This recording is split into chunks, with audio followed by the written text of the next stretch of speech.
Assalamualaikum warahmatullahi wabarakatuh. Alhamdulillahi rabbil alamin wal aqibatu lil muttaqin wala udwana illa 'alal zalimin. Ashhadu an la ilaha illallah wahdahu la syarika lah al malikul haqqul mubin wa ashhadu anna Muhammadan abduhu wa rasuluhu sadiqul amin sallallahu alaihi wa ala alihi tayyibin wa azwajihi tahirati ummahatil mu'minin wa ashabihi alqadatil ghurril mayamin wa man tabi'ahum bi ihsanin ila yawmin yamtazu fihi ashabus shimali an ashabil yamin. Amma ba'du, فأوصي نفسي وإياكم أيها المسلمون وأيتها المسلمات بتقوى الله عز وجل رب الأرض والسماوات فإنه قد فاز المتقون يا أيها الذين آمنوا اتقوا الله حق تقاته ولا تموتن إلا وأنتم مسلمون. معاشر المسلمين معاشر المسلمات hafizanillah wa iyyakum. Alhamdulillah, kembali kita diizinkan Allah Subhanahu wa taala menjalin kebersamaan ini melalui ilmu kitab Imam Asy-Syafi'i rahmatullahi taala alaih. Mudah-mudahan kedatangan kita sebagai tamu Allah di rumahnya diterima dan diberikan sebaik-baik hidangan. Semoga doa harapan kita Allah kabulkan, ibadah dan amal kita Allah catat dan diterima. Salawat dan salam kepada Rasulullah sallallahu alaihi wasallam yang senantiasa bergembira melihat umatnya selalu dalam majlis atau menuntut ilmu. Karena ilmu cahaya, ilmu adalah penyelamat. Maka orang berilmu lebih ditakuti oleh syaitan daripada orang yang beribadah saja tanpa ilmu. Dan seperti kata Imam Al-Khatib Al-Baghdadi rahimahullah ta'ala, bahwa kelemahan yang sangat lemah adalah ilmu tanpa amal dan amal tanpa ilmu. Oleh itu kita duduk sekejap insyaallah taala dalam rangka berzikir pada Allah dengan majlis ilmu ini. Oleh itu kita ucapkan salawat dan salam kepada baginda Rasulullah sallallahu alaihi wasallam yang telah menunjukkan kita jalan ini. Mudah-mudahan Allah pertemukan kita dengannya di suatu hari nanti dalam keadaan kita diterima insyaallah taala. Ma'asyiral kiram yang dirahmati Allah Subhanahu wa taala, semoga juga ampunan dan rahmat Allah diberikan kepada orang-orang tua kita, ayah mak kita, guru-guru, ustaz-ustazah kita, siapapun yang pernah mengajar kita walaupun hanya satu huruf, dan sahabat-sahabat, murid-murid, dan seluruh kaum muslimin dan muslimat. Semoga yang sudah meninggal Allah ampuni dan ditempatkan di tempat yang tertinggi di sisinya, dan yang masih hidup semoga senantiasa diberikan taufik, hidayah, inayah dan ma'unahnya untuk istiqamah di atas syariat agamanya sampai ditetapkan mendapatkan husnul khatimah. Amin ya rabbal alamin. Khususnya imam kita Asy-Syafi'i rahmatullahi taala alaihi. Ma'asyiral kiram, terakhir kita sampai pada pembagian sunnah Rasulullah sallallahu alaihi wasallam bersama kitabullah. Berkata Imam Asy-Syafi'i rahimahullah, wa sunanu Rasulillah sallallahu alaihi wasallam ma'a kitabillahi wajhan.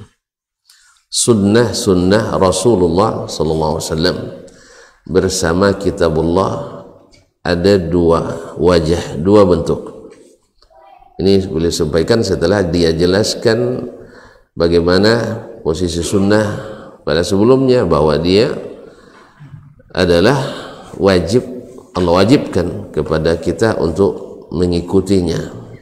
Dan yang terakhir kemarin Allah sebutkan bahwa Nabi diperintahkan mengikut, dan Allah saksikan Nabi telah mengikut, dan Allah saksikan pula bahwa Nabi senantiasa mengikut di atas hidayahnya. Dan Allah pula sebutkan bahwa Nabi itu menjadi petunjuk bagi orang yang mau ikut, pemberi hidayah bagi siapapun yang mau ikut. Yang tak ikut tak dapat hidayah. Jadi memang syaratnya hidayah itu ittiba'ur Rasul sallallahu alaihi wasallam. Dan kita sudah sering ingatkan bahwa ittiba' itu, orang yang patuh mengikut itu bukan yang pandai mendebat, tidak, tapi adalah paham ikut, bukan paham nyimpang. Allah musta'an. Ma'asyarul kiram dirahmati Allah SWT. Ahaduhuma, salah satu dari kedua bentuk tersebut, nassu kitab, yaitu secara teks ada dalam Al-Quranul Karim, teks Al-Quranul Karim. Fattaba'ahu Rasulullah sallallahu alaihi wasallam kama anzalallah. Yang seperti ini Rasul mengikut apa yang Allah turunkan. Jadi dengan diikutinya otomatis bila itu akidah dia keyakininya, Nabi mengikut. Dan bila itu ibadah atau muamalah atau akhlak dan adab, diamalkannya. Jadilah sunnah Nabi yang bersifat fi'liyah. Asalnya Al-Quranul Karim, lalu diamalkan oleh Rasulullah sallallahu alaihi wasallam, diamalkan dalam hatinya, yaitu akidah. Allah turunkan ayat-ayat Al-Quran bilisanin arabiyyin mubin, dengan bahasa Arab yang jelas dan menjelaskan, lalu diyakininya. Nah, keyakinan Nabi itu itulah sunnah. Jadi sunnah, makanya ya, ini yang pertama. Jadi kalimat istilah ahlus sunnati wal jamaah itu adalah awalnya pada akidah. Sebab berbeda pendapat pada masalah furu' fikih, ya, masalah ibadah, muamalat, ini tidak bentuk aliran, tidak membentuk aliran agama, paling membentuk mazhab, metodologi istinbat hukum, tapi tidak bentuk aliran. Makanya imam yang empat tidak ada alirannya, alirannya satu aja, aliran sunnah Nabi sallallahu alaihi wasallam, al-sunnah.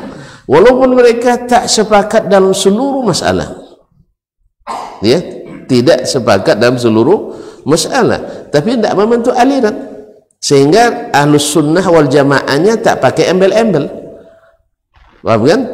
Tapi kalau di akidah, di keyakinan, lahir aliran, lahir aliran. Tahu aliran? Tahu aliran? Tidak tahu ya? Hah? Aliran tidak tahu? Sekte tidak tahu? Tambah tidak tahu ya? Baik, saya ulang lagi. Aliran yaitu keyakinan yang berbeda dari yang lain. Kalau mazhab, pemahaman, yaitu mazhab fikih. Makanya mereka kaum muslimin dan muslimat dirahmati Allah, Imam Abu Hanifah, Ahmad, Asy-Syafi'i dan Malik, mereka tidak membentuk aliran. Tidak ada aliran keagamaan. Mereka ahlus sunnah wal jamaah semuanya.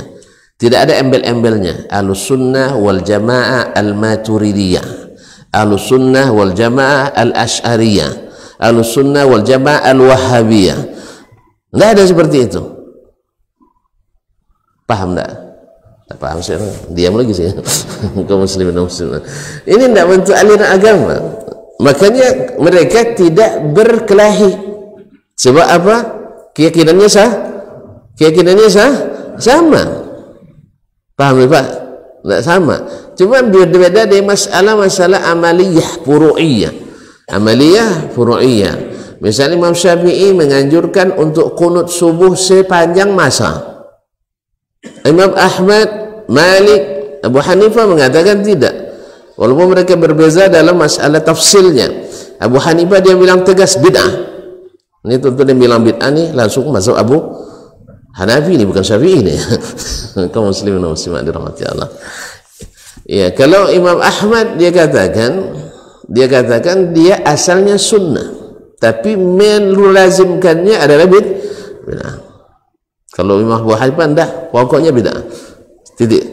Enggak ada komanya, enggak ada titik komanya. Nah, itu ya, ini keras-keras itu berarti ikut Abu Hanifah rahmatullahi taala. Kaum muslimin dan muslimat dirahmati Allah. Ini tidak membuat mereka berpecah, walaupun berbeza pendapat. Tapi ketika dibuat Ahlus Sunnah wal Jamaah ada ujungnya, maka berbentuklah aliran-aliran. Ini yang maksud aliran keyakinan.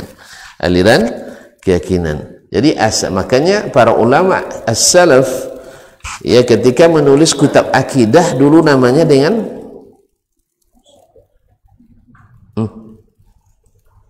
ulama-ulama salaf menulis kitab akidah mereka namakan dengan kitab As-Sunnah. Ini terpaksa diulang di awal lagi kaji nampaknya. Jadi As-Sunnah itu terbagi dalam istilah ulama terbagi 4. Ya, ada sunnah menurut ahli hadis. Ya, ada sunnah menurut ahli fikih. Ada sunnah menurut ahli usul fikih. Ini sudah dibahas dulu di awal-awal. Tuan-tuan aja pelupa nampaknya. Ya memang Ustaz sudah 3 tahun hampir nih, makanya lupa kami ya, wajarlah. Nah, yang ketiga, yang keempat adalah sunnah menurut ahli akidah. Ahli akidah. Nah, sunnah menurut ahli hadis ini yang paling umum. Artinya semua yang datang dari Nabi sallallahu alaihi wasallam, perkataan, perbuatan, ketetapan, persetujuan, sifat, akhlak dan Nabi alaihi salatu wasallam, ini sunnah semuanya. Kalau ahli fikih tidak, sunnah itu kalau dikerjakan berpahala, kalau tidak dikerjakan tidak apa-apa. Ini yang umum ya. Ya, sekarang kan istilahnya itu sebenarnya ada yang disebutkan oleh ulama lain lagi, definisinya adalah ma yu'maru bihi amran ghaira jazim, yang diperintahkan tapi tidak sampai wajib. Jadi tetap perintah. Soalnya masalahnya kalau tidak dikerjakan nggak apa-apa, ini masalah juga. Nah, jadi nggak apa-apa dari sisi tidak kena hukum gitu ya, tidak kena sanksi, tapi rugi. Ini yang membuat orang ringan-ringan dalam meninggalkan sunnah Nabi Sallallahu Alaihi Wasallam. Maka definisi yang pas untuk kita hari ini yang disebutkan oleh ulama adalah ma umira bihi amran ghaira jazim, yang diperintahkan tapi tidak diwajibkan, supaya terdorong kita nak mengamalkannya. Sebab selalu apa hukum sunat? Kalau sunat jangan dipaksa-paksa orang lah, keras sekalian tuh. Bukan maksa dong. Tapi kami merasakan enaknya, beruntung, berniaga. Kita kan dulunya berniaga nih. Lalu kita nak rugi atau nak pulang modal saja? Kan yang wajib kan pulang modal itu Pak. Ya kan? Nah, kita ingin beruntung banyak, maka amalkan yang sunnah. Terus ini terpaksa balik kaji lagi, tidak jadi berangkat, dia disampai nambahnya. Tentu nak cepat tamat. Sulang lagi. Kalau ada sunnah menurut ahli usul fikih. Nah, usuliyin. Sunnah menurut usuliyin adalah maja'an Nabi sallallahu alaihi wasallam qawlan aw fi'lan aw taqriran mimma yanbani alaihi hukmun syar'i. Yaitu yang datang dari Nabi sallallahu alaihi wasallam, perkataannya, perbuatannya, takrir atau persetujuannya yang menjadi dasar hukum syar'i.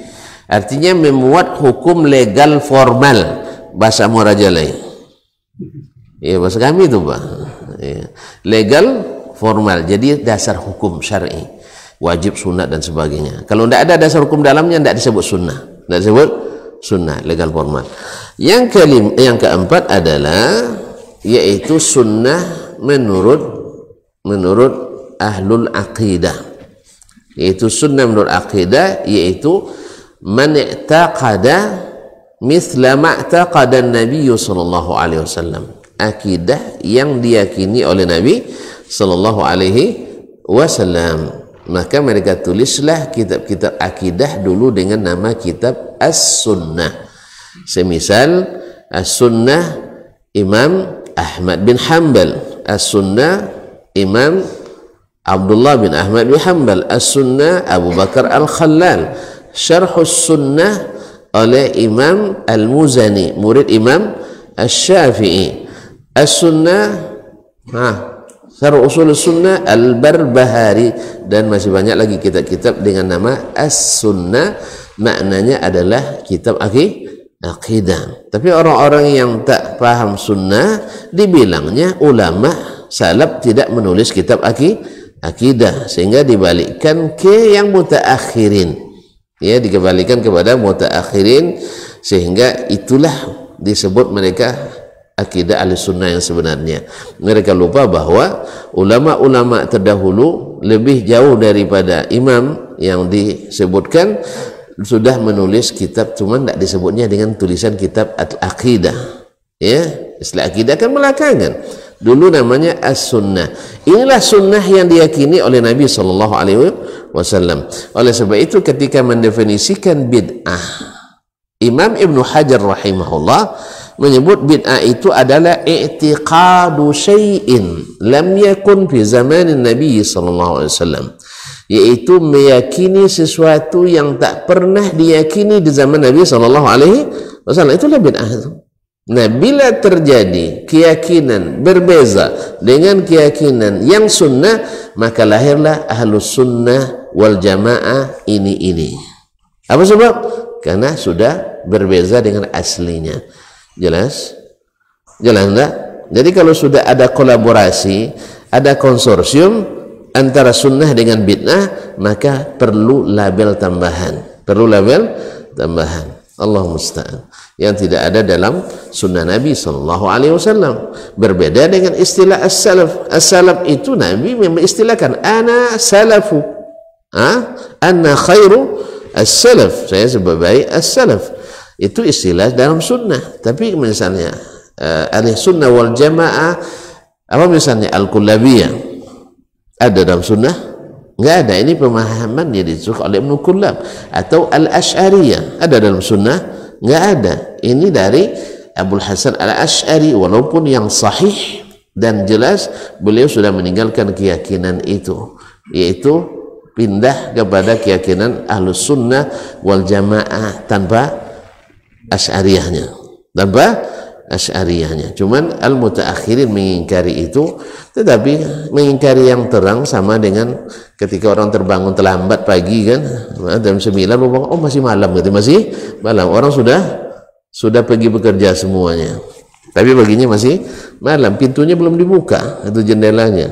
Jadi Imam Abul Hasan al-Asy'ari rahimahullah ta'ala sahih dan telah menulis kitab-kitab yang menjelaskan rujuknya beliau dari mazhab Ibnu Kullab tadi. Wallahu musta'an.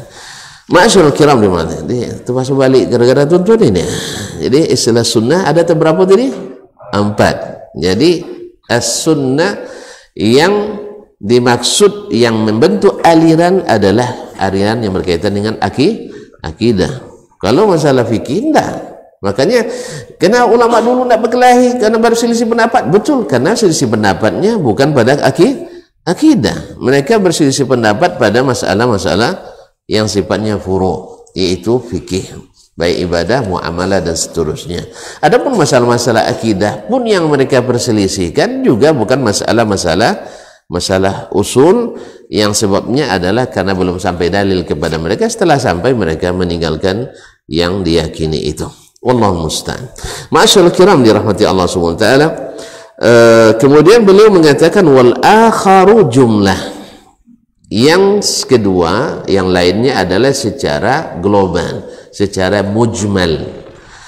Bayyana Rasulullah sallallahu alaihi wasallam fihi anillah. Yang seperti ini Rasul bertugas menjelaskan dari Allah makna ma arada bil jumlah. Apa makna yang diinginkan Allah secara global ini? Nabi yang menjelaskan detailnya. Berarti pasti ada tambahan-tambahan dari hadis Nabi SAW yang hakikatnya itu dari Allah tabaraka wa ta'ala. Wa awdaha kaifa faradaha. dan Nabi jelaskan pula bagaimana Allah memfardukannya. Kemudian sudah sebut, ini mengulang aja ya. Ya seperti salat Allah sebutkan secara jumlah. Wa aqimus salawatuz zakat. Aqimus salata liduluki syamsi ila ghasaqil laili ila akhiri dan seterusnya. Nah, Nabi yang jelaskan detailnya tadi. Nah, apa kemudian bagaimana kewajiban itu berlaku umumkah, aman atau khasan, atau berlaku khusus? Kan sudah lewat juga dijelaskan oleh Imam Syafi'i. Ada yang bahasanya umum maksudnya khusus, ada bahasanya umum tapi maknanya juga sebagian dari umum, dan seterusnya. Kemudian dilanjutkan oleh beliau, qala afwan au wa kaifa arada an ya'tiya bihil ibad. Bagaimana pula caranya? Tadi kan bagaimana berlaku umum atau berlaku khusus kan? Sekarang bagaimana pula cara yang Allah inginkan? Makanya menambah cara atau tata cara beribadah termasuk bid'ah. Karena apa? Nabi sudah jelaskan, ini yang Allah inginkan dari kalian. Makanya Nabi jelaskan dalam hadis sebelumnya, apapun yang Allah ingin kalian, apapun yang diperintahkan Allah kalian melakukannya, saya sudah perintahkan. Dan apa yang Allah larang kalian melakukannya, saya sudah larang. Jadi mau apa lagi? Mau nambah? Makanya modifikasi menambah harga atau mengurangi harga? Hah? Mengurangi harga. Kecuali bagi-bagi yang seleranya mau selera rusak juga, tidak asli lagi. Tapi yang suka yang asli pasti merusak harga. Oleh itu kaum muslimin dan muslimat dirahmati Allah, wa kaifa arada ya'tiya bil ibad, bagaimana kewajiban itu mesti dilakukan oleh hamba-hambanya. Wa kilahuma ittaba'a fihi kitaballah. Pada dua bentuk ini, kedua-duanya Rasulullah SAW mengikuti kitabullah. Kalau yang pertama secara tekstual, yang kedua secara mujmal atau secara global. Qala, berkata Imam Asy-Syafi'i rahimahullah, falam a'lam min ahlil ilmi mukhalifan. Saya tidak ada mengetahui seorang ulama pun mukhalifan, berbeda dalam hal ini, fi anna sunanan nabi sallallahu alaihi wasallam min thalathati wujuh, bahwa sunnah Rasulullah sallallahu alaihi wasallam dari tiga bentuk. Fajtama'u minha ala wajhain, mereka sama-sama ijma' dalam dua bentuk tadi, dalam dua bentuk. Nah, wal wajh, yaitu satu, Nabi ikut secara tekstual, yang kedua Nabi ikut secara mujmal dan dijelaskannya detailnya dalam sunnahnya Nabi sallallahu alaihi wasallam. Nah, wal wajhani yajtami'ani wa tafarra'an. Nah, kedua bentuk itu yajtami'ani wa yatafarra'an, berkumpul dan bercabang. Ahaduhuma, salah satu dari keduanya itu, ma anzalallahu fihi nassa kitab. Ini kembali lagi diulang beliau menegaskannya. Yang pertama adalah Allah turunkan secara teks dalam kitabnya. Fabayyana Rasulullah sallallahu alaihi wasallam mithla ma nassal kitab. Lalu datang Nabi sallallahu alaihi wasallam menjelaskan persis seperti yang dijelaskan oleh Al-Qur'anul Karim. Persis seperti yang dijelaskan oleh Al-Qur'anul Karim. Kita contohkan kemarin masalah waris, masalah mahram, ya. Jadi Nabi tinggal memperjelas. Nah, barangnya sudah jelas, tapi Nabi lebih jelaskan lagi dalam aplikasi nyatanya. Makanya kaum muslimin dan muslimat dirahmati Allah, benarlah kata Nabi alaihi salatu wasallam, saya tinggalkan kalian di atas jalan yang terang benderang. Ya, terang benderang, tidak ada ragunya lagi. Siapa yang melenceng sedikit, dia pasti binasa. Pasti binasa. Makanya jangan sedikit pun melenceng. Dan melenceng ini lahir daripada apa? Bisa karena kejahilan atau karena mandai-mandai. Mandai-mandai kejahilan ya iyalah. Tapi sebagian enggak. Karena sudah agak pandai dikit mandai-mandai. Itu mandai-mandai. Dicoba-cobanya. Barangkali bagus ini, barangkali bagus. Padahal tidak ada dalam katalognya. Ya, dia berijtihad. Kalaulah mesin ini kasih pertalit lebih halus, ya kan pertalit lebih mahal dari premium kan? Ya sekarang kan wajib pertalit kan? Untung kenapa tidak dari dulu pertalit aja kan itu ya? Akhirnya dia berijtihad. Kalau pertalit aja begini bedi kencangnya, bagaimana ditambah pula dengan Dexlit? Kan lebih mahal tuh. Berapa harganya? Tidak tahu. Nah, lebih mahal dengan alasan lebih mahal dan sama-sama bahan bakar dijual di tempat yang sama, pasti lebih kencang lagi. Allah musta'an. Akhirnya ditambahnya mogok jam mesinnya. Kenapa?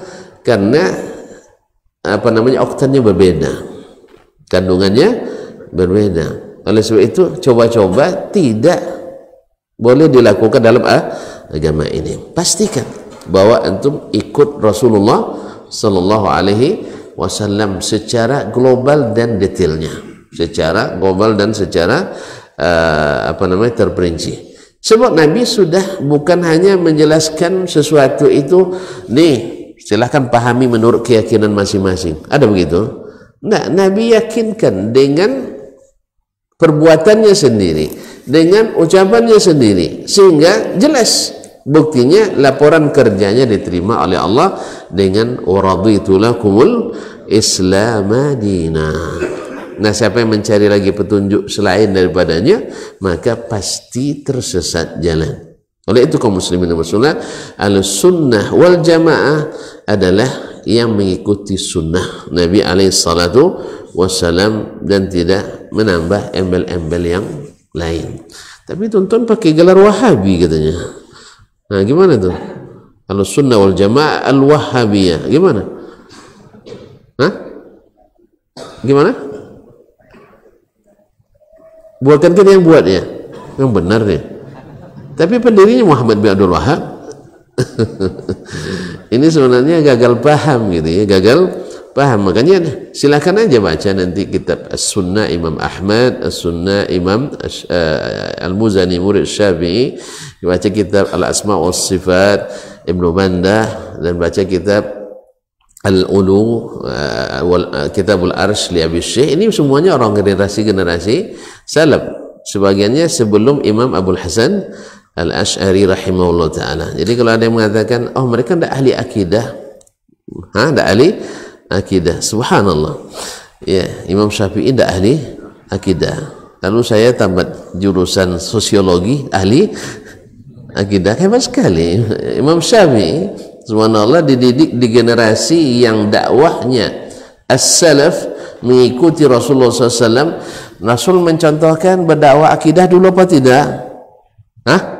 Cuma istilah akidah memang belakangan. Memang Nabi tak katakan saya ajarkan kalian akidah dulu, bukan, tidak ada. Ini bahasa sekarang, penamaan itu bid'ah juga ya.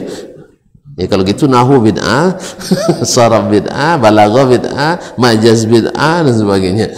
Allah musta'an. Kaum muslimin dan muslimat dirahmati Allah. Nabi alaihi salatu wassalam 13 tahun di Makkah fokus akidah. Setelah itu di Madinah di samping akidah baru mengajarkan hukum-hukum syariah, ibadah, muamalah dan seterusnya. Dia Makkah saja fokus akidah, tidak banyak hukum yang turun. Yang turun di Makkah yang salat kan. Kaum muslimin dan muslimat dirahmati Allah. Lalu tiba-tiba Imam Asy-Syafi'i rahimahullah jadi imamul muslimin, tidak pakar akidah. Masuk. Alasannya apa? Tidak ada kitabnya, atau belum disusun secara sistematis. Ya akhi, Nabi tidak sistematis, tidak ya? Nabi tidak sistematis. Saya nanyakan tuh, Nabi tidak sistematis? Gimana dia mencapai tujuan begitu pendek waktunya, begitu cepat menghasilkan? Orang Barat sendiri mengakui tak ada orang yang secepat dakwah Nabi membangun sebuah sistem. Nah, sistem kan ya, sistem berarti sistematis Pak. Hah? Jadi yang dikatakan Nabi dakwahnya tidak sistematis. Antum saja yang tidak setuju dengan sistem Nabi sallallahu alaihi wasallam. Kalau maknanya sistematis, mesti punya kitab dulu. Ya memang Nabi tidak ada kitabnya. Berarti Nabi tidak pakar. Saya ulang lagi. Nabi punya kitab akidah? Tidak. Siapa yang bilang tidak? Ada. Al-Quranul Karim. Nabi tak punya kitab, tidak nulis kitab dia. Tapi dia pakar akidah pun tidak. Taib. Abu Bakar radhiyallahu taala anhu pakar akidah pun tidak. Taib. Di mana antum bilang tidak pakar? Padahal di masa itu orang-orang masih dekat dengan zaman Nabi alaihi salatu wassalam. Apalagi Imam Abu Hanifah wafat 150. Masih disebutkan beliau ra'a Anasan, dia melihat Anas bin Malik, tapi tidak sebab berguru kepadanya. Jadi dengan itu sebagian mengatakan dia tabi'i, tapi yang sahih beliau adalah tabi'ut tabi'in, tabi'in. Di masa yang masih dekat dengan Rasulullah SAW, umum masalah akidah itu masalah yang harus duduk dulu. Ya, kunna nata'allamul iman qabla an nata'allamal Qur'an. Kami itu, hadis sahih Muslim dari Samurah bin Jundub radhiyallahu taala anhu, kami itu sebelum belajar Al-Qur'an belajar iman dulu. Ini metode. Jadi tuan-tuan kalau nak sekolah, anak nanti belajar iman dulu baru belajar Al-Quran, sehingga ketika Al-Quran masuk semuanya masuk, tidak nyangkut-nyangkut. Sehingga ketika belajar tentang sifat Allah tidak ada istilah yang ternalar oleh akal manusia hanya 20. Ya sedikit sekali. Berarti akal antum ada masalah dah. Ya sehingga tidak masuk. Ya kalau tidak masuk kan ada masalah. Tidak mungkin Al-Quran yang masalah, tidak mungkin hadis yang masalah, pasti serius ini. Kan ada yang bilang, kenapa hanya 20 sifat saja yang diwajibkan bagi Allah Taala yang diterima dengan senang hati, kepala dingin. Hanya 20 sifat saja. Kenapa? Alasannya hanya itu yang bisa diterima secara logika manusia, secara akal manusia. Oleh sebab itu berarti akal antum sedang mandek gitu. Ya. Kalau di akal saya semua sifat Allah itu masuk dan tidak lazim padanya menjisimkan Allah. Tidak mesti Allah berjisim. Itu hanya pandai-pandai antum aja menuduh saya mujassim. Saya tidak pernah membayangkan Allah berjisim. Saya tidak pernah melazimkan Allah berorgan. Antum sendiri yang menafsirkan itu. Jelas ya? Jelas Pak. Ketika Allah terbayang pula sama antum Allah maraton nanti. Kaum muslimin dan muslimat dirahmati Allah SWT. Saya tidak pernah membayangkan itu, antum sendiri yang nuduh. Sama tadi Wahabi, awak tidak pernah nyebut kita Wahabi. Alhamdulillah 15 tahun saya belajar Madinah, tidak pernah ada disebutkan ini pelajaran kewahabian. Enggak ada. Enggak ada. Alhamdulillah semuanya diajarkan, ini kitab, ini sunnah, ini perkataan sahabat, perkataan tabi'in, perkataan ulama yang mu'tamadin. Tapi juga disebutkan yang tidak mu'tamad seperti Al-Hallaj, ini orang sesat, kan ini harus dijelaskan. Yang sesat, apa kalau sesat? Menyimpang dari ajaran Nabi. Karena Nabi yang bilang menyimpang dikit binasa. Ini bukan dikit, banyak nyimpangnya. Bukan dikit, banyak nyimpangnya. Di antara penyimpangannya bisa seseorang latihan untuk jadi rasul. Nyimpang tak? Kalau gitu nanti banyak ngikut pula. Seperti di sungai begitu kan, gini aja dia kan. Tidak lama saya jadi rasul, datang wangsu. Apa nak datang wahyu kan? Tuh gimana tuh? Tidak diingatkan itu? Tidak diingatkan? Dosa kita tidak diingatkannya. Nah, dan ada pula yang bermati-matian membelanya. Dia tidak kafir dia tidak sesat Berarti yang tidak menyesatkan orang sesat berarti ya sama-sama lah. Apa tidak sesat dannya kan? Sebenarnya berarti dia juga ikut sesat karena dia tidak tahu mana yang sesat mana yang tidak sesat. Ada yang sampai nanti Fir'aun sendiri mukmin katanya. Fir'aun sendiri mukmin. Apa alasannya? Amantu bima amanat bihi Banu Israil. Dia lupa di ujung ayat al-ana waqad kafarta. Sekarang baru. Kamu dulu Dia tidak diterima. Jadi kaum muslimin dan muslimat aneh-aneh kaum muslimin. Jelas? Jadi kalau tidak masuk nalar antum hanya kecuali 20 berarti ada masalah. Al-Quran jelas tidak ada masalah, hadis jelas tidak ada masalah, dan Nabi sudah jelaskan sejelas-jelasnya, Allah sudah jelaskan yang sejelas-jelasnya, dan tidak ada yang menganggap itu sebagai ayat-ayat mutasyabihat. Buktinya tidak ada yang bertanya ke Nabi ketika Nabi menjelaskan Ar-Rahmanu ala Allah, Nabi membacakan ayat 7 ayat tentang istiwa Allah SWT dan puluhan hadis, ratusan hadis tentang itu. Lalu tak ada sahabat satu pun yang mempermasalahkan, ya Rasulullah ini tidak masalah nanti nih. Kalau kita yakini berarti ada mujassim kita. Tidak ada. Sebab apa? Mereka paham. Karena laisa kamitslihi syai'un. Tak ada yang semisal Allah satu pun. Seluruh antum bayang itu batil. Maka kalimat ayat laisa kamitslihi syai'un ini kaedah yang bisa masuk kepadanya seluruh sifat Allah tabaraka wa taala. Antum misalnya datang dalam Al-Quran istawa, maka kita pasangkan ke ayat ini, laisa kamitsli istiwaihi istiwaun, laisa kamitsli istiwaihi istiwaun. Tak ada istiwa seperti istiwa Allah. Ketika ada dalam Al-Quran wajhun, laisa kawajhi, laisa kamitsli wajhi wajhun, tidak ada yang semisal wajah Allah, wajah manapun. Jelas? Kalau ada dalam Al-Quran waja'a rabbuka wal malaku saffan saffan, datang Rabbmu.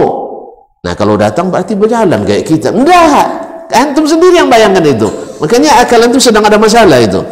Akal antum sedang ada masalah. Di akal saya tak ada masalah. Allah datang seperti apa? Besok kita tengok. Sekarang belum tahu, tidak dikasih tahu. Besok kita tengok ya. Betul datang pun tidak nanti itu. Waja'a rabbuka wal malaku saffan saffan. Rabbmu datang.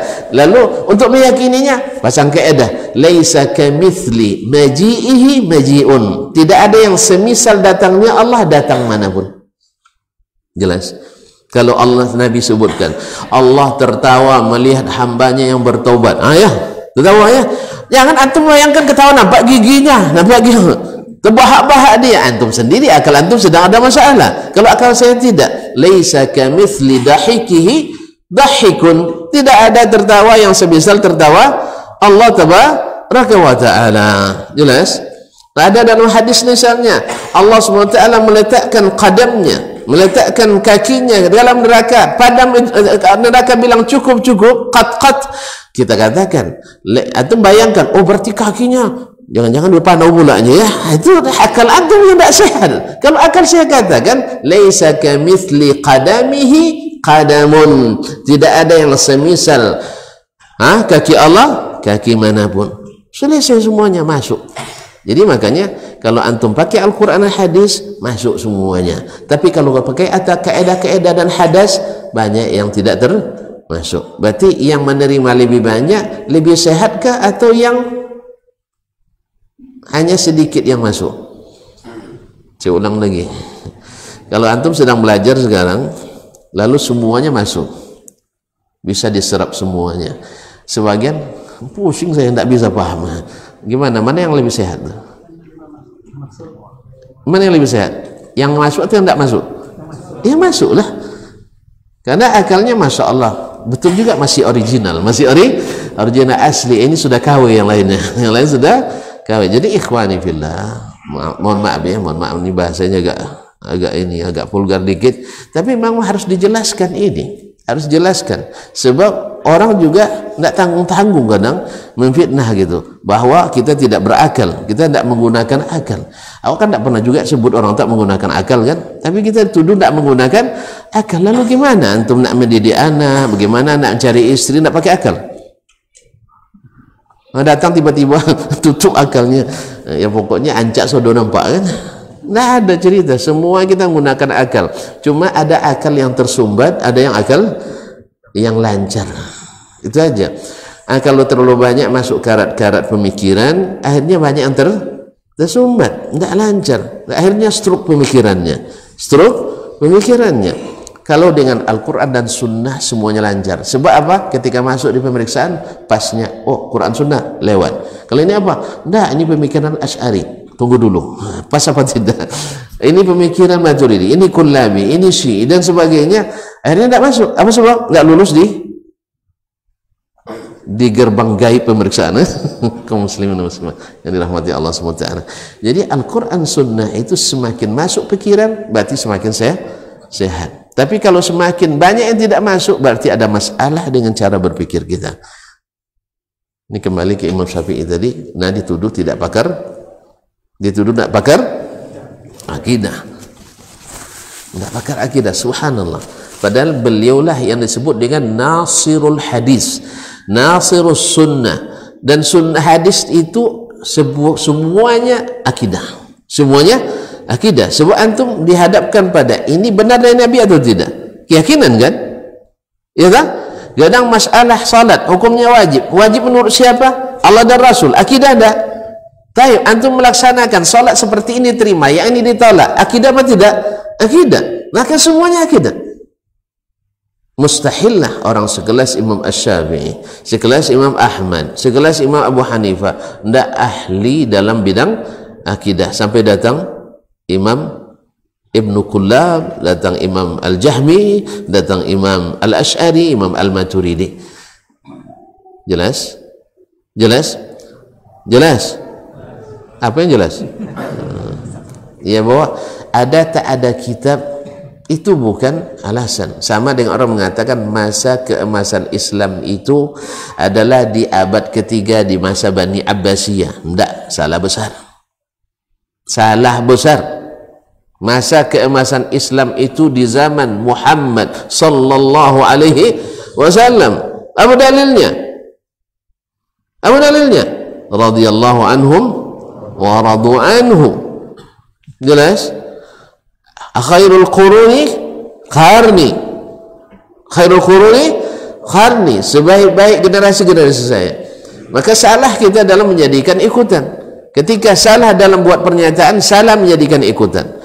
Yang sebaik-baik zaman itu zaman Nabi sallallahu alaihi wasallam, sehingga segala pemikiran mesti kembali ke situ, pembangunan mesti kembali ke situ, ekonomi mesti kembali ke situ, pendidikan mesti kembali ke situ, stabilitas keamanan mesti mencontoh ke situ kalau nak maju. Bani Abbas indikasinya hanya karena masa itu banyak prinsip disiplin-disiplin ilmu baru yang ditemukan. Justru di masa itulah banyak kesesatan-kesesatan baru yang menggogoroti umat Islam. Pemikiran-pemikiran lain diterjemahkan ke dalam bahasa Arab lalu diadopsi oleh orang-orang Islam Arab, akhirnya mencampur adukkan pemikiran Islam dan non-Islam. Inilah sampai hari ini kita merasakan kengeriannya. Ya, ngeri kita. Kalau menegakkan sunnah dengan seutuhnya, ini tidak asli ahlus sunnah. Tapi kalau setengah-setengah sunnahnya, ini asli. Cuman Ustaz, nanti saya bawakan mobil 2 NMAX misalnya, atau motor 2 Beat, 1 kacanya sudah begini ya, spionnya 1 masih begini ya. Lalu anda bilang ya asli itu yang begini bang ya, sebab enggak tekstual. Kalau ini tekstual, gimana? Antum setuju? Yang asli yang begini kacanya yang begini. Hah? Lucu tuan. Orang yang berusaha menerapkan sunnah dari sekecil-kecilnya, seperti kata Sufyan Ats-Tsauri, kalau kau sanggup tak garuk kepala kecuali dengan sunnah, jangan garuk kepala kecuali pakai sunnah. Lalu dikatakan ini tidak asli, ini casing. Terus yang sunnah yang asli gimana? Kalau datang sunnah stop dulu, lihatkan kartu pengenalnya. Anda masuk mazhab kami atau tidak? Oh, tidak masuk, keluar dulu, tidak boleh. Ini sunnah asli. Masuk tuh Pak. Jadi ada sunnah asli, ada sunnah KW. Nah, saya ulang lagi, nampaknya tidak paham nampaknya, termasuk dia ulangnya. Ada yang klaim ahli sunnah yang asli itu kalau datang sunnah Nabi diseleksi dulu, ya, sesuai dengan kebiasaan kampung saya masuk. Kalau tidak sesuai, saya percaya ini sunnah, tapi tidak bisa di sini, tidak boleh masuk kawasan ini. Ini kawasan wajib masker, wajib masker. ya tidak boleh masuk. Kalau sesuai masuk, kalau tidak sesuai jangan masuk. Datang lagi sunnah tentang keyakinan, oh ini hadisnya ahad, tidak masuk dalam keyakinan, stop dulu. Kira-kira banyak sunnah di stop atau diluluskan? Di stop lebih banyak, karena harus menyesuaikan keadaan. Oleh sebab itu ini namanya ahli sunnah al-asl, asil ini al sunnah yang asli. Tapi kalau setiap datang sunnah walaupun tak biasa, lalu dikatakan saya terima dengan senang hati, cuman mungkin karena tidak sesuai di sini, saya mungkin belum bisa mengamalkannya, atau mungkin tuntutan kerja saya belum mengizinkan saya mengamalkan, tapi hati saya luar biasa tentram dengannya, bukan menolak. Ini ahli sunnah palsu, yang begini ahli sunnah palsu. Apalagi kalau yang memang secara tekstual mengamalkannya, ini asli palsu. Ya, antum berjenggot kayak Yahudi. Allah musta'an. Nauzubillah, tsumma nauzubillah, tsumma nauzubillah. Jadi ini lucu ya, yang menerima seluruh sunnah palsu, yang menerima sebagian menolak banyak asli. Apa sebab? Kami lebih pintar. Ini sebenarnya jangankan di zaman ini, Imam Ahmad sendiri dituduh jahil dulu oleh orang Mu'tazilah. Dasar ahli hadis itu orang-orang klene-klene, tidak pandai berpikir. Rupanya dulu itu sudah ada kalimat itu, ya. Husain Al-Karabisi dulu, ya, ketika dihajar atau dilarang oleh Imam Ahmad, murid-muridnya dekat dengan dia, asalnya dia belajar sama Syafi'i rahimahullah ta'ala, lalu dilarang oleh Imam Ahmad, hati-hati dengan dia. Akhirnya dia pun menyerang balik, dasar kalian tidak pandai menggunakan akal kalian masih original. Memang original itu lebih asli daripada yang bukan original. Biarlah akal kita masih original asli, sehingga apa saja yang benar masuk, yang batil tertolak, karena akalnya asli. Tapi kalau sudah kawin, yang ini aja nggak asli, tentu yang tidak asli pasti diterimanya. Udah jelas, Makanya kaum muslimin dan muslimat dirahmati Allah, Imam Ahmad dituduh oleh orang Mu'tazilah hari itu sebagai ahli bid'ah. Makanya khalifah termakan. Dan sifatnya ulama-ulama as-salaf itu, mereka, ini kelemahan kita juga, tapi ini kelebihan, mereka tidak suka dekat-dekat dengan penguasa kecuali didekatkan. Dan orang-orang itu selalu menyandar ke penguasa. Dan sayangnya bila dekat dengan penguasa suka untuk memfitnah, sehingga Imam Ahmad difitnah sebagai firqatun dhallah, diadukan ke polisi. Firqatun dhallah, masih ingat dhallah? Masih ingat kan? Diadukan ketika mereka yang bilang begini-begini sesat, bahkan dikeluarkan dari Islam dan sebagainya. Ini aman-aman saja, karena kita memang tidak suka ngadu-ngadu kecuali kepada Allah tabaraka wa ta'ala, karena ahlus sunnah itu penyayang, ya, karena kita tahu bahwa mereka belum sampai kepada yang seharusnya sampai, ya, karena ada sekat-sekat tadi. Kadzalika kuntum min qablu famanallahu alaikum, antum juga dulu seperti itu, lalu Allah beri nikmat. Apa yang kau rasakan? Kurasakan juga dulu. Ya, kami kan belajar dari pondok, belajar ilmu kalam ini dari kelas 1 sampai kelas 7. Disuruh menghafalkannya, disuruh pelajari secara detail. Dan kitab yang tamat justru yang seperti ini yang tamat. Kalau fikih tidak pernah tamat itu. Tapi kalau yang ini harus tamat. Karena akidah al-sunnah wal jamaah, namanya akidah al-sunnah wal jamaah. Tapi alhamdulillah Allah bukakan, ternyata simpul-simpul ini memang berbahaya, sehingga banyak ayat-ayat dan hadis yang terbuang. Walaupun secara zahir dia bilang, no, teksnya benar, cuman maknanya ada itu yang dimaksud. Terus Nabi pakai bahasa apa dia bicara? Nabi pakai bahasa apa? Tidak bahasa Arab. Sehingga semuanya dimajaskan. Majaz itu ada, tapi yang bisa masuk analogi. Kalau dengan Allah masa dimajazkan? Karena Allah tidak bisa dianalogikan. Di sinilah letak kekeliruannya kaum muslimin dan muslimat dirahmati Allah SWT. Dan sedang masalah ada majas atau tidak majas Al-Quran dan hadis, ini khilaf panjang di antara ulama. Tentu saja Al-Mu'tazilah, Ahlul Kalam pro majas, sedangkan Ahlus Sunnah wal Jamaah As-Salaf tidak pro majas, karena dari situ puncak kesesatan akidah datang. Semuanya dimajaskan. Ini antum tidak paham masalah Islam majas. Nanti kita belajar bawah aja. Kaum muslimin dan muslimat dirahmati Allah. La ilaha illallah Muhammadur Rasulullah. Habis pula waktu, tuan-tuan. Itulah gara-gara tadi itu. Kita tutup aja.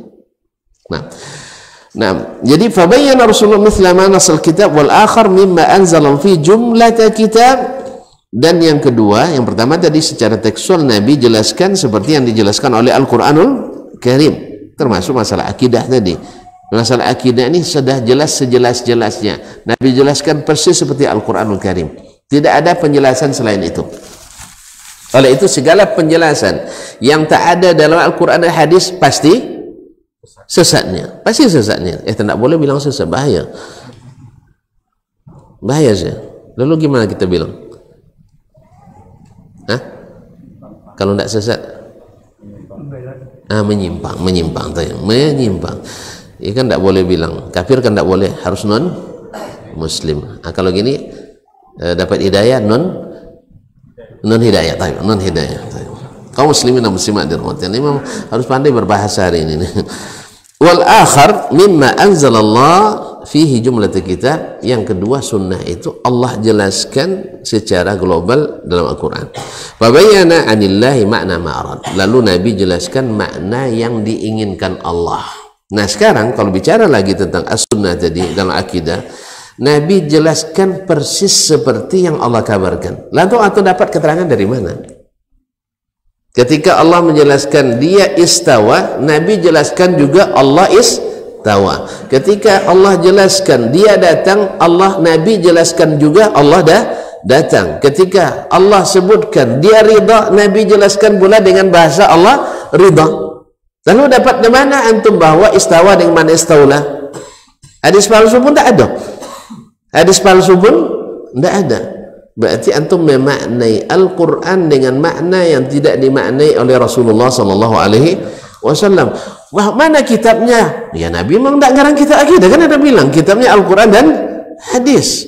Tapi bukan berarti mereka tidak pakar, bukan tidak sistematis. Antum saja tidak paham mereka. Nabi sistematis pun tidak. Sistematis pun tidak. Nabi sistematis pun tidak. Tapi kalau tidak Nabi sistematis, di mana kita belajar sistematis dakwah? Jelas? Jelas? Alhamdulillah. Nabi lah yang ngajar kita sistematis. Bahwa sebelum belajar Al-Quran, belajar dulu iman pada Al-Quran. Iman pada Al-Quran, bahwa Al-Quran ini pakai lisanun Arabiyyin mubin. Jangan masukkan dulu yang lain-lain. Kalau masuk lain-lain, banyak terkarantina nanti. Terhadap virus-virus sudah masuk. Maaf Pak, jangan masuk di sini, sedang terinfeksi virus di sini. Ini kawasan merah, jangan masuk. Jangan masuk. Akhirnya banyak ayat Al-Quran yang tidak masuk. Apa sebab? Maka wajarlah dikatakannya bahwa yang hanya termakan oleh akal hanya 20 sifat. Jangan dimakanlah, akal tidak makan dia. Ya. Sedangkan kita alhamdulillah semua sifat Allah masuk dalam pikiran kita. Sebab apa? Masuk dalam pikiran as-salaf, masuk dalam pikiran Nabi, masuk dalam pikiran sahabat, masuk dalam pikiran tabi'in, masuk dalam tabi'in. Ya? Yang tidak masuk itu memang hidup di masa salaf tapi tidak terhitung salaf dia. Pendiri Mu'tazilah kan muridnya Hasan Al-Basri. Jelas? Murid Hasan Al-Basri. Akan mohon maaf ya, mungkin saya salah ini. Abdullah bin Ubay bin Salul menurut versi orang dia murid Nabi SAW. Iya tak? Abdullah bin Ubay bin Salul, kepala munafik Makkah, Madinah. Di mana duduknya dulu belajar? Di majlis Nabi. Depan pula Jumat tu di depan duduknya. Awak belakang-belakang Jumat terus. Lalu nak bilang sempurna imannya. Abdullah bin Ubay depan dia duduk. Sebelum Nabi naik mimbar dia dulu yang berdiri. Tapi bukan pengurus ya. Yang salah paham nanti, berarti pengurus yang berdiri sebelum khatib naik mimbar aja. Abdullah, jangan, ini salah. Jadi dia dulu yang duduk. dia berdiri dulu, lalu dia bilang, ya, kan Nabi itu duduk tuh sebelum azan tuh, dia bilang, ini Rasulullah, azimuhu, akrimuhu, azziruhu, tolong muliakan dia, ta'zim dia, bantu agamanya. Subhanallah. Rasanya kalau yang banyak celoteh kayak gitu tak ada masalah dia. Jadi akhirnya kas perang Uhud, tidak bisa dia menyimpan lagi kemunafikannya. Apa sebab? Dia sudah berharap orang kafir menang. Dia berharap orang kafir berkuasa. Sebab apa?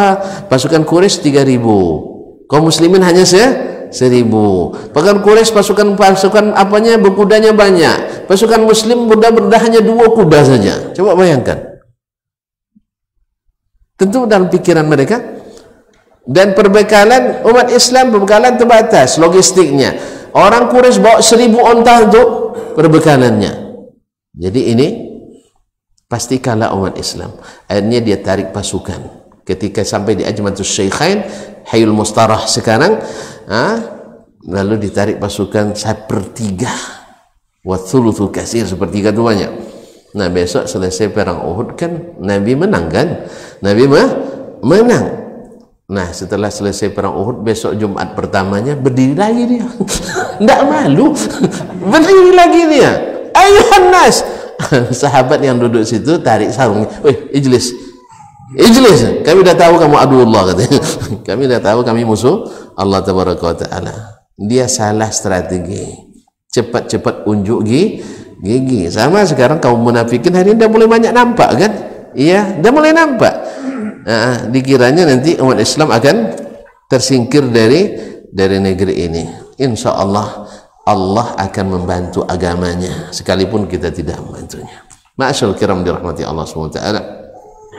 Jadi Nabi jelaskan seperti jelaskan Allah, dan sahabat tidak bertanya lagi. Berarti yang dipahami bahasa asli yang dijelaskan oleh Al-Quran dan hadis. Tak pernah terbayang ini majas atau hakikat ya Rasulullah. Tidak ada dibayangkan itu oleh mereka. Yang terbayang adalah ini bilisanin arabiyyin mubin. Kapan baru terjadi? Ketika tadi Abdullah bin Ubay tadi dituduh murid Rasulullah. Ini kadang-kadang orang nak menjatuhkan ya, ada satu murid saja yang melenceng, lalu dia nak memusuhi ini muridnya Syekh itu. Macam tadi Husain Al-Karabisi pernah duduk di majelis Imam Asy-Syafi'i, berarti sanadnya bersambung ke Rasulullah. Imam Syafi'i ke Sufyan bin Uyainah ke Malik kepada Nafi ke Abdullah bin Umar ke Rasulullah. Ya akhi, tunjukkan mana riwayatnya. Jangan hanya sekedar pernah bertemu langsung semua riwayatnya ada sama dia. Tidak. Malik saja muridnya ratusan. Kemudian riwayatnya tidak ada yang maksud saya ada yang dengar 100 hadis, ada yang 10 hadis, ada yang 1000 hadis, sebagainya tidak sama. Lalu karena pernah berguru pada Syafi'i, otomatis akidahnya benar. Pendiri Mu'tazilah gurunya Hasan Basri. Tahu Hasan Basri? Mana Pak Hasan Basri? Hah? Ini tidak urus muridnya. Ya, nanti orang bilang lagi, oi kalian jangan sembarang menyalahkan Wasil bin Atha Mu'tazilah. Dengan pemahaman Mu'tazilah banyak jawaban-jawaban terhadap orang kafir, terhadap syubhat. Kita tidak perlu syubhat itu dijawab dengan mau syubhat lagi. Kita perlu menjawab syubhat dengan Al-Quran dan hadis, karena Nabi dulu menjawabnya dengan Al-Quran dan hadis. Tidak perlu pemikiran Mu'tazilah itu. Ini sama dengan mencuci kain yang kena lumpur dengan air kencing. Tambah bersih, tambah kotor. Oleh itu kaum muslimin dan muslimat dirahmati. Mohon maaf ya. Mohon maaf ya. Antum jangan marah enggak? Nah, jadi sahabat menerima penjelasan itu dari Nabi SAW seperti bahasa yang mereka pahami waktu itu. Buktinya mereka tak ada bertanya, tak pernah khawatir. Kalau gitu Nabi mujassim juga ini. Dan murid-murid atau orang yang hidup dan pernah duduk dengan kita, kalau dia melenceng jangan disalahkan gurunya, karena Syafi'i muridnya ratusan bahkan ribuan, Imam Ahmad muridnya ribuan. Jangan gara-gara ada satu yang melenceng, oh sanadnya bersambung. Jadi memang kata seperti Ibnu Hajar rahimahullah ta'ala, man takallama fi ghairi fannihi ata bil ajaib. Siapa yang bicara tentang suatu yang bukan bidangnya, banyak ganjilnya, banyak hal-hal anehnya. Sanad itu bukan begitu kawan. Itu satu, ini masalah istiwa. Rawal Karabisi an Syafi'i an Sufyan bin Uyainah anna Rasulullah sallallahu alaihi wasallam qala al-istiwa bimana istila ar-rahmanu 'alal arsy istawa ay istaula. Itu baru namanya sanad. Jelas? Kalau enggak nanti saya klaim, nanti saya bertemu dengan Syekh bin Baz rahimahullah taala. Berarti sanad saya bersambung ke dia semuanya, ilmu yang dia semuanya enggak. Saya hanya dengar beberapa kata dari beliau, beberapa fatwa dari beliau, selebihnya dari kitab. Apakah semuanya bersanad? Bukan itu sanad itu maksudnya dia. Yang selebangnya kadang terkicu pula kita. Banyak sanadnya, kadang bertemu dengan syekh sekali di majelis ambil ijazah. Kalau itu mudah sekali, ratusan bisa kita kumpulkan sanad. Tapi yang sanad dimaksud itu seperti Syafi'i dan Muzani itu baca dengan siapa namanya, dengan Ar-Rabi' bin Sulaiman Al-Muradi, baca kitab Risalah ini langsung dengan Imam Syafi'i 50 kali. Awak ada berapa kali? Hah? 1/5 kali belum. Jadi baca dari awal sampai akhir, lalu ijazahkan oleh Imam Syafi'i. Sekarang riwayatkan kitab ini dari saya. 50 kali dia baca. Kemudian nanti seperti Imam Syafi'i sekarang, tadi kan meriwayatkan akhbarana Sufyan bin Uyainah. Terus Sufyan meriwayatkan dari siapa tadi? Salim Abdul Nadhr, Maula Umar bin Ubaidillah, sami'a Ubaidullah bin Abi Rafi' an abihi anna Rasulullah SAW. Hadis ini bersanad dari Imam Syafi'i sampai ke Rasulullah. Tapi kalau ada hadis lain kalau oleh Imam Ahmad tidak ada dalam kitab Syafi'i, berarti hadis ini tak ada sanad Syafi'i kepada Rasulullah sallallahu alaihi wasallam. Jelas?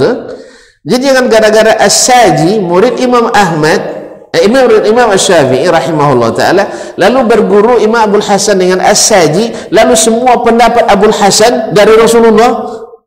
Nah, jadi memang betul lah kata Abu Hajar rahimahullah ta'ala, siapa yang bercakap sesuatu yang bukan bidangnya, banyak keanehannya. Jadi dikiranya asal pernah ketemu antum, sekarang besok ya, antum kalau sekali hadir dengan saya, tiba-tiba semua ilmu Ustaz Dasman bersanad saya ketika padahal hadirnya sekali sebulannya, lalu sudah bersanad aja, sunnah tercatat hadir di majelis Dasman itu guru saya tuh.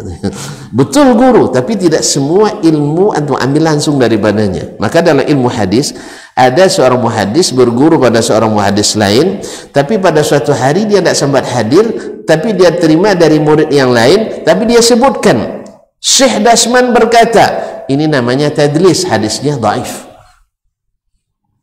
Apalagi kalau menyebutkan pendapat yang tidak pernah dia riwayatkan, lalu dikatakan itu dia riwayatkan, ini namanya wada', palsu. Ini ya, maka astagfirullahalazim, Ibnu Qayyim rahimahullah atau Ibnu Jauzi rahimahullah taala menyebutkan di antara ciri khasnya sanad yang dipalsukan adalah satu sanad untuk semua riwayat.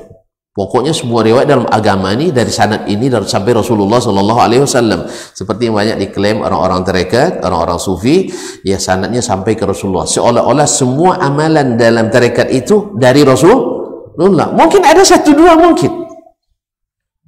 Jadi kalau siapa yang tahu masalah ini, tahu dia bahwa sesungguhnya untuk mendapatkan seluruh riwayat lama duduknya tak?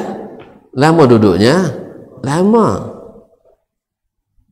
Coba bayangkan antum, kami dengan Sunan An-Nasa'i dengan Syekh Abdul Muhsin Al-Abbad hafizahullah taala, ayat Syekh Abdul Razak, itu untuk Sunan Nasa'i saja itu setiap hari 5 hari dalam sepekan, ya 5 hari dalam sepekan itu 3,5 tahun baru tamat. Nah, kali itu baru saya katakan ini riwayat bersanad. Tapi kalau enggak, awak sekali sebulan ngaji, tiba-tiba dah dapat bersanadnya tahun depan. Sekali sebulan. Jadi kaum muslimin dan muslimat ini kadang-kadang ini kan bahasa-bahasa ini sangat menipu, oh harus bersanad kita ke Rasulullah sallallahu alaihi wasallam, ilmunya bersanad, ilmu bersanad. Orang salaf mana sanadnya? Subhanallah. Kita sudah punya Sahih Bukhari, sanadnya jelas, satu-satu hadisnya. Buktikan satu-satu hadisnya. bahwa Rasulullah, hadis sahih Bukhari, melalui Rasulullah mengatakan istawa dengan mana istaula, yadun dengan makna quwa, sami'na wa ata'na ala ra'si wal 'ain. Tapi kalau hanya Al-Karabisi pernah berguru pada Syafi'i, atau Abu Thawr pernah berguru pada Syafi'i, lalu ada pendapatnya nyeleneh, lalu kita nisbatkan Syafi'i pada Syafi'i, tidak mengatakan itu, ini jangan bilang, tak boleh nuduh orang dusta. Itu apa namanya? Bikin bahasa yang indah lah dikit, nggak jujur, salah juga ya, klaim atau gimana lah. Jadi kaum muslimin dan muslimat dirahmati Allah SWT, bukan itu yang namanya sanad. Yang sanad itu kalau andainya dia bilang, Al-Karabisi mengatakan haddatsana Syafi'iyyu qala haddatsana Malik qala haddatsana Nafi' atau an Nafi' an Abdullah ibn Umar bin Al-Khattab radhiyallahu ta'ala anhu annahu sami'a an-nabiy sallallahu alaihi wasallam qala inna qawlahu ta'ala ar-rahmanu 'alal arsy istawa la taqulu ma'na istawa 'alal haqiqah lakin istawa bimana istawla. Kalau betul itu kita katakan sami'na wa ata'na. Tapi kalau andainya Al-Karabisi bawa teori ilmu kalam, lalu kita cocok logikan dengan dia pernah belajar pada Syafi'i, pernah berkawan sama Imam Ahmad, berarti dia punya sanad ke Syafi'i dan Ahmad. Ini namanya titik-titik. Ini namanya titik-titik. Tidak boleh diisi, antum isi sendiri aja ya, karena ini ujian. Ini ujian, isi sendiri. Nah, jelas. Jadi nanti jangan sembarang dengan asal besar, wih hebatnya bersanad dia, masya Allah. Ketemu syekh ini saya paham. Ketemu dengan syekh kadang sejam saja, tiba-tiba sudah jadi syekh besar gitu. Ketemu dengan syekh, ya ada orang bertemu dengan syekh di Makkah waktu umrah, bisa bertemu lama? Hah? Temu sejam, syekh kasih ijazah. Saya punya ijazah kayak gitu, saya punya kan. Ya, dengan guru yang ngajar saya juga ada, itu lebih berhak. Tapi guru yang bertemu 2 jam, 3 jam, 4 jam, saya ngantar sendiri ke mobil saya. Mobil butut saya masuk dia, saya besar dari Maroko itu. Si Muhammad Al-Amin Bu Khubzah. Jadi mobil saya itu harganya 1.500 rial, cuma ngutang bola tuh. Iya, 1.500 rial. Berapa tuh? Kali 4.000. Hah? 6 juta ya? Mobil tuh. Bisa pergi Mekah. Jadi kaum muslimin dan muslimat, tapi pernah orang-orang besar itu, calon menteri aja pernah naik mobil saya itu. Tapi saya enggak, ini soalnya saya enggak suka selfie masalahnya. Kalau enggak saya kasir ke antum tuh. Cuman saya memang enggak suka selfie itu, enggak suka. Apalagi yang pejabat. Mohon maaf ya. Maklumlah saya kan juga presiden dulu. Saya presiden. Untuk bertemu presiden gampang di sana, di sini aja yang payah. Nah, cuman saya enggak suka mengabadikan itu. Yang itu aja ria ada banyak, apalagi tambah itu pula. Tanpa itu pun dah ujub juga kita kadang-kadang, apalagi kita pakai itu. Semoga Allah selamatkan ya. Kalau saya mau dengan Pak Jokowi ya bisa juga kan, ketika dia datang kan saya khatib, astagfirullah, jadi juga jadi ria lagi ya, gara-gara antum tadi kan tuh kayak nampak tidak percaya gitu. Baiklah kaum muslimin dan muslimat dirahmati Allah, kalau itu maksudnya sanad, ya kita angkat tangan ala ra'si wal 'ain kata orang Arab, kita terima. Tapi kalau hanya sekedar duduk, ya kita katakan Abdullah bin Ubay bin Salul dulu duduknya dengan Nabi tiap hari lagi. Awak duduk dengan guru sekali sepekan, tiba-tiba dia bersanad aja gitu. Nanti orang munafikin bilang sanad saya Ali ketemu Nabi alaihi salatu, Abdullah bin Sabah ketemu dengan pesahabat, lalu bersanad juga ya aliran Syiah itu. Kalau ini klaim-klaim ini semuanya kaum muslimin dan muslimat perlu dicatat besar-besar. Bukan itu yang dimaksud dengan bersanad oleh ahli hadis, itu bukan itu. Jadi sanad maknanya adalah antum meriwayatkan riwayat per riwayat dengan sanad per sanad. Bukan satu sanad semuanya ketemu sejam sudah bersanad. Kecuali ijazah. Kalau di ijazah ini kan ada tingkatannya. Ada tingkatannya. Ada ijazah muayyan li muayyan, ijazah muayyan li ghairi muayyan, dan seterusnya. Ada ijazah ammah. Ijazah ammah itu ibarat begini. Ini saya ceramah depan umum, ambillah ilmu ini. Itulah seperti itu lebih kurang. Nah, itu yang dimaksud dengan sanad yang sebenarnya. Jelas ya? Jadi jangan gara-gara dia berguru sama Imam Syafi'i tiba-tiba mazhabnya sama dengan Syafi'i. Tadi lah Wasil bin Atha lama berguru dengan Hasan Al-Basri. Hasan Al-Basri sering terkenalnya banyak di sini Pak Hasan Basri, dan rata-rata kaya pula tuh. Ya. Kalau Hasan Basri rata-rata kaya, tapi kalau dihilangkannya Hasannya enggak kaya tuh. Masyaallah kiram dirahmati Allah Subhanahu wa taala. Ada Pak Hasan Basri di sini, mohon maaf ya, terpaksa saya minta maaf. Hasan Basri itu banyak, ya, saking terkenalnya Imam Al Hasan Al Basri rahimahullahu taala. Muridnya induk kesesatan pertama, yaitu Wasil bin Atha. Apakah kita akan mengatakan gara-gara Hasan Basri? Tidak. Dia karena kecerdasannya meninggalkan majlis Al Hasan. Apa alasannya? Hadis-hadis, sunnah-sunnah, bid'ah-bid'ah. Jadi dia tidak senang dengar itu. Kita harus berpola pikir lebih luas, wawasan harus menggo internasional. Ini yang begini ini bikin sempit dunia. Akhirnya dia lebih mendahulukan akalnya, sehingga dengan demikian hadis-hadis Nabi ditolaknya secara totalitas, dan sifat-sifat Allah baginya tidak masuk akal. Apa sebab? Karena masuk subuhat, terbaca olehnya pemikiran di luar Islam. Makanya kaum muslimin dan muslimat kalau sudah bercampur masalah, air ini tercampur sedikit aja, kan tadi kan saya bilang, dan sering saya bilang, masuk oli 1 tetes jadi air oli, teh 1 tetes jadi air teh, apa lagi? Masuk najis 1 tetes air najis. Jelas? Untuk membersihnya kan bukan mudah, tidak bisa dibersihkan di meja ini, ya tak? Tidak bisa di sini. Kalau sudah masuk subuhat ini satu majelis tidak cukup. Munazarah pun kita berdebat pun kita tidak akan selesai. Makanya ketika ada yang ngajak debat, ya, dengan syarat satu, moderatornya mesti orang berilmu dan jujur. Yang kedua, debat tanpa pemikiran di luar Islam, harus dengan Al-Quran dan hadis Nabi, tanpa tafsir, tanpa ta'wil. Sebab kalau dengan tafsir dan ta'wil tak akan bertemu, hanya debat kusir. Sebab jangankan perkataan kita, perkataan ulama aja ditakwil, perkataan Allah juga ditakwil. Kalau sudah begini tidak akan masuk, tidak akan sepaham kita, tidak mungkin sampai pada pemahaman yang benar. Tapi kalau Al-Quran ditafsir dengan Al-Quran, tulisan ditafsir dengan hadis Nabi, dan minimal ijma'nya para as-salaf, insya Allah ini akan menemukan hasil. Tapi kalau menurut kamu, menurut saya, insya Allah habis waktu, tak akan ada faedah. Paling-paling nanti kita disorakin aja. Apalagi beberapa masalah mungkin nanti kita alfa di situ di pemikiran, tetapi tidak alfa di keyakinan. Mungkin itu menjadi tempat masuknya. Oh, takut dia berdebat. Ya, takut kita berdebat. Kenapa? Takut masuk subuhan, dan takut masuk dalam larangan Nabi SAW.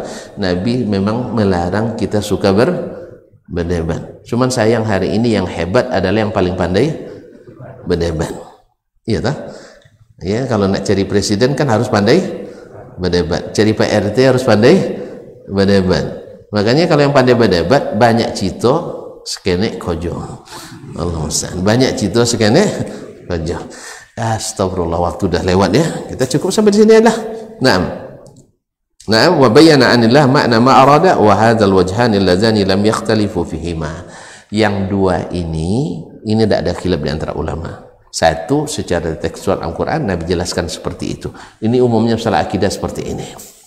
Yang kedua adalah Allah jelaskan secara mujmal, lalu Nabi jelaskan secara terperinci, secara terinci. Berarti Nabi sudah menjelaskan juklak dan juknisnya. Jadi tidak ada lagi sebenarnya, ya, untuk masalah apapun sudah dijelaskan. Baik, kalau gitu mikrofon bid'ah, kenapa antum lakukan juga? Kita bilang ini sunnah. Ini sunnah. Antum a'lamu bi umuri dunyakum. Ini masalah dunia, masalah ibadah. Dunia, antum. Berarti sunnah Nabi. Saya minum pakai ini, pakai jus kotak ada zaman Nabi? Enggak, ini masalah dunia, masalah ibadah. Dunia, antum a'lamu bi umuri. Jadi minum jus kotak sunnah Nabi. Sebagian bilang bid'ah, sebagian bilang bid'ah hasanah. Ya, daripada Adam tuh minum di gelas ini tidak lama tahannya, di sini lama tahannya, expirednya. Kalau saya bilang ini sunnah Nabi, sebab Nabi bilang antum a'lamu bi umuri dunyakum. Baik, naik mobil sunnah apa bid'ah? Sunnah. Apa dalilnya? Al-Quran. Quran mengatakan wal khayla wal bighala wal hamira litarkabuha wa zina wa yakhluqu ma la ta'lamun. Allah ciptakan bagi kamu kuda, kemudian bagal, kemudian himar, keledai. Untuk apa? Untuk kalian kendarai dan menjadi perhiasan. Perhiasan. Ya, kalau antum sudah punya masya Allah sapi atau keledai 100 ekor, bangga enggak? Bangga enggak? Kuda 10 ekor, bangga enggak? Apalagi kalau satu ekornya 1,7 miliar, jadi perhiasan. Kan dibilang nanti itu, Pak Dasman masya Allah kudanya 7 ekor, seekor 1,7 miliar, perhiasan enggak? Perhiasan. Indah nama saya disebut. Jadi perhiasan. Nah, di ujung ayat Allah katakan wa yakhluqu ma la ta'lamun. Allah akan ciptakan lagi kendaraan-kendaraan lain yang belum kalian ketahui. Berarti sunnah apa tidak? Antum nak pakai jet pribadi sunnah. Tengok, dibenarkan dalam Al-Quran dan sunnah. Kalau dengan pemahaman ini semua bid'ah dhalah, semua bid'ah dhalah ada. Tapi kalau antum tidak mau seperti itu, ini termasuk bid'ah hasanah. Jelas? Kalau tidak mau bilang 10 bid'atin dhalalah, yang seperti ini namanya bid'ah hasanah. Memang tidak ada zaman Nabi, tapi Nabi sudah berikan rekomendasi. Memang tak ada mobil zaman Nabi, tapi Allah sudah berikan rekomendasi. Nabi sudah katakan nanti datang zamannya kepada umatku, ya, mereka akan naik kendaraan dari dalam. Zaman itu ada enggak orang naik kendaraan dari dalam? Di dalam perut unta? Kan enggak ada lah. Berarti ini adalah sunnah yang diprediksi Nabi sallallahu alaihi wasallam. Nabi tidak melarang. Umatku nanti akan mengendarai kendaraannya dari dalam. Nah, apa contohnya? Mobil, apa lagi? Bemo, bajai, beca. Beca di luar ya, penumpang di dalam kan. Nah, ini semuanya sudah sunnah. Tapi kalau antum tidak mau disebut sunnah yang seperti ini, sebut ini bid'ah hasanah. Tapi kalau antum mau seluruh bid'ah dhalalah, berarti ini sunnah. Jelas? Jadi disinilah letaknya perbedaan ulama ketika menyebut ada sunnah bid'ah hasanah dengan bid'ah dhalalah itu. Jadi kalau antum nak semua bid'ah dhalalah boleh, berarti ini ada sunnahnya. Antum a'lamu bi umuri dunyakum. Tapi kalau antum nak katakan sebagian bid'ah yang hasanah, inilah yang dimaksud dengan bid'ah hasanah yang ada dalilnya. Sesuai itu. Ulama yang mendefinisikan bid'ah hasanah itu yang ada dalil asalnya. Ada asalnya dalam syariat. Tentu saja yang asal dalam syariat itu ada yang bersifat umum, ada yang bersifat khusus. Kalau ibadah khusus perlu dalil khusus, ibadah umum cukup dengan dalil umum. Misalnya antum nak berzikir secara umum bebas. Nak sambil nyemes poli, Allahu Akbar, boleh tak? Boleh. Tapi kalau antum nak khususkan asal main poli, baca Allahu Akbar 33 kali, boleh? Ya tak boleh. Itu aja bedanya.